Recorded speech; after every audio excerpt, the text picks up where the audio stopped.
ॐ सहनाववतु सहनौ भुनक्तु सह वीर्यङ्करवावहै तेजस्विनावधीतमस्तु मा विद्विषावहै। ॐ शान्ति शान्ति शान्तिः। ॐ सहस्रशीर्षं देवं विश्वाक्षं विश्वशम्भुवं विश्वन्नारायणं देवमक्षरं परमं पदं विश्वतः परमान्नित्यं विश्वन्नारायणगं हरिं विश्वमेवेदं पुरुषस्तद्विश्वमुपजीवति पतिं विश्वस्यात्मेश्वरगं शाश्वतगं शिवमच्युतं नारायणं महाज्ञेयं विश्वात्मानं परायणं नारायणपरो ज्योतिरात्मा नारायणः परः नारायणपरं ब्रह्म तत्त्वन्नारायणः परः नारायणपरो ध्याता ध्यानन्नारायणः परः यच्च किञ्चित् जगत्सर्वं दृश्यते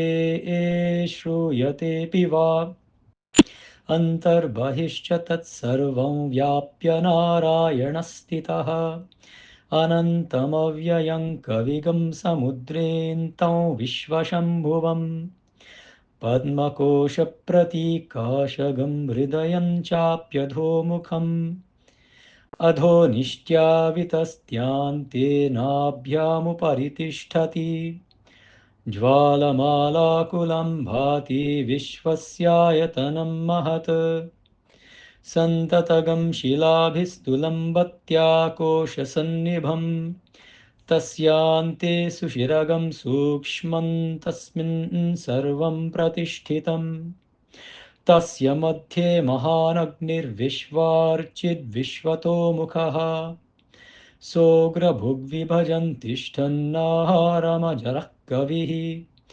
तिर्यगोध्वमदशायी रश्मयस्तस्य सन्तता सन्तापयति स्वं देहमापादतलमस्तकः तस्य मध्ये वह्निशिखा अणियोऽध्वा व्यवस्थितः नीलतो यदमध्यस्थाद्विद्युल्लेखेव भास्वरा नीवारशूकवत्थन्वी पीताभास्वत्यनुपमा तस्या शिखाया मध्ये परमा व्यवस्थितः स ब्रह्म स शिवः स हरिस्सेन्द्रः सोऽक्षरः परमस्वराट् ऋतगं सत्यं परं ब्रह्म पुरुषं कृष्णपिङ्गलम् ऊर्ध्वरेतं विरूपाक्षं विश्वरूपाय वै नमो नमः।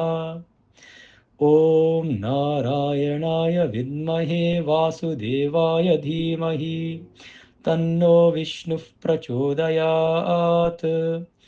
ॐ शान्ति शान्ति शान्तिः। हरिः ॐ।